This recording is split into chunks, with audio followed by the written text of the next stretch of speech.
న్యాయం కావాలనే సినిమా. శారద గారు ఆఫ్టర్ లాంగ్ గ్యాప్ రీఎంట్రీ, ఆవిడ ఒక డిఫెన్స్ లాయర్, నా తరపున కొంగర జగ్గయ్య గారు ఒక డిఫెన్స్ లాయర్, రాధిక ఒక దాంట్లో ఉంది, క్రాంతి కుమార్ గారు పైన క్రేన్ లో ఉండి ఆయన కొంచెం ఆపరేట్ చేస్తారు, దో హీజ్ ఎ ప్రొడ్యూసర్. అండ్ 300-400 మంది, ఇప్పుడు ఇక్కడ ఎంతమంది ఉన్నారు ఈ హాల్ అంతమంది జూనియర్ ఆర్టిస్ట్ తోటి ఉంది. అది లాస్ట్ వర్డిక్ట్ ఆ న్యాయం కావాలి సినిమాకి. సో అందరూ రెడీ ఉన్నారు, నేను బయట ఉన్నాను. అసిస్టెంట్ డైరెక్టర్ వచ్చి పిలిచాడు. పిలిచిన తర్వాత గబగ వచ్చేస్తే నా బోన్లో నేను నుంచున్నాను. అందరూ ముందు ఆయన ఏంటంటే మేము కూడా పిలవాలా, వచ్చిన పడి ఉన్నారా మీరు, ఏంటంట అప్పుడు సూపర్ స్టార్ అనుకుంటున్నారు మీరేమన్నా, ఉండండి పెద్ద యాక్టర్ లేరా జగ్గయ్య గారు శారద గారు అనేసరికి ఒక్కసారి గుండె పిండేసెట్ అయింది విజయ్.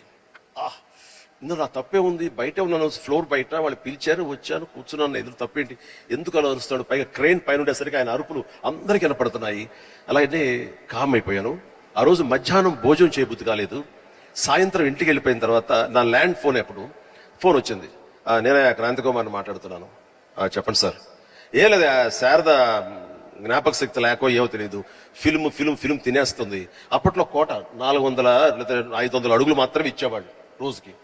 ఆయన స్ట్రెస్ లో ఆయన ఉన్నాడు, ఆయన కోపాన్ని దాన్ని నా మీద చూపించుకున్నాడు. బట్ అది కాదు ఇవే నన్ను ఎంత నిర్వీర్యం చేస్తుంది, ఎంత డిప్రెస్ చేస్తుంది, ఇంతమంది ముందు నేను ఎంత అవమానానికి గురవుతాను అనుకున్నాను. కానీ ఆయన